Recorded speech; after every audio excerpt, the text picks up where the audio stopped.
मत्ती रचित सुसमाचार 10वां अध्याय। फिर उसने अपने 12 चेलों को पास बुलाकर उन्हें अशुद्ध आत्माओं पर अधिकार दिया कि उन्हें निकालें और सब प्रकार की बीमारियों और सब प्रकार की दुर्बलताओं को दूर करें। और 12 प्रेरितों के नाम ये हैं। पहला शमौन जो पतरस कहलाता है, और उसका भाई अंद्रियास, जब्दी का पुत्र याकूब और उसका भाई यूहन्ना, फिलिप्पुस और बरतुल्मै थोमा और महसूल लेने वाला मत्ती, हल्फई का पुत्र याकूब और तद्दई, शमौन कनानी और यहूदा इस्करियोती जिसने उसे पकड़वा भी दिया। इन 12 को यीशु ने यह आज्ञा देकर भेजा कि अन्य जातियों की ओर न जाना और सामरियों के किसी नगर में प्रवेश न करना, परंतु इस्राएल के घराने ही की खोई हुई भेड़ों के पास जाना। और चलते चलते प्रचार कर कहो कि स्वर्ग का राज्य निकट आ गया है। बीमारों को चंगा करो, मरे हुओं को जिलाओ, कोढ़ियों को शुद्ध करो, दुष्टात्माओं को निकालो। तुमने सेंत मेत पाया है, सेंत मेत दो। अपने पटकों में न तो सोना और न रूपा और न तांबा रखना। मार्ग के लिए न झोली रखो, न 2 कुर्ते, न जूते और न लाठी लो, क्योंकि मजदूर को उसका भोजन मिलना चाहिए।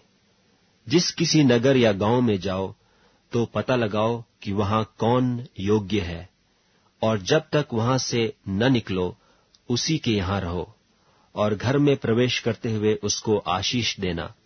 यदि उस घर के लोग योग्य होंगे तो तुम्हारा कल्याण उन पर पहुंचेगा, परंतु यदि वे योग्य न हों तो तुम्हारा कल्याण तुम्हारे पास लौट आएगा।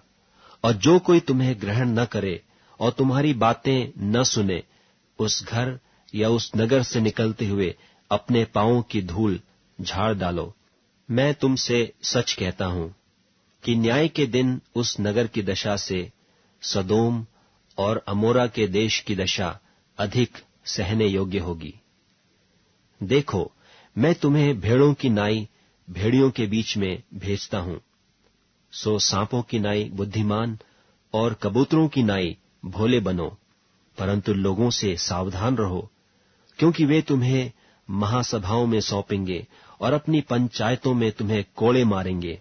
तुम मेरे लिए हाकिमों और राजाओं के सामने उन पर और अन्य जातियों पर गवाह होने के लिए पहुंचाए जाओगे। जब वे तुम्हें पकड़वाएंगे तो यह चिंता न करना कि हम किस रीति से या क्या कहेंगे, क्योंकि जो कुछ तुमको कहना होगा वह उसी घड़ी तुम्हें बता दिया जाएगा, क्योंकि बोलने वाले तुम नहीं हो, परंतु तुम्हारे पिता का आत्मा तुम में बोलता है। भाई भाई को और पिता पुत्र को घात के लिए सौंपेंगे, और लड़के वाले माता पिता के विरोध में उठकर उन्हें मरवा डालेंगे। मेरे नाम के कारण सब लोग तुमसे बैर रखेंगे, पर जो अंत तक धीरज धरे रहेगा उसी का उद्धार होगा। जब वे तुम्हें एक नगर में सताएं तो दूसरे को भाग जाना। मैं तुमसे सच कहता हूं, तुम इस्राएल के सब नगरों में न फिर चुकोगे कि मनुष्य का पुत्र आ जाएगा। चेला अपने गुरु से बड़ा नहीं, और न दास अपने स्वामी से। चेले का गुरु के और दास का स्वामी के बराबर होना ही बहुत है। जब उन्होंने घर के स्वामी को शैतान कहा, तो उसके घर वालों को क्यों न कहेंगे? सो उनसे मत डरना, क्योंकि कुछ ढपा नहीं जो खोला न जाएगा, और न कुछ छिपा है जो जाना न जाएगा।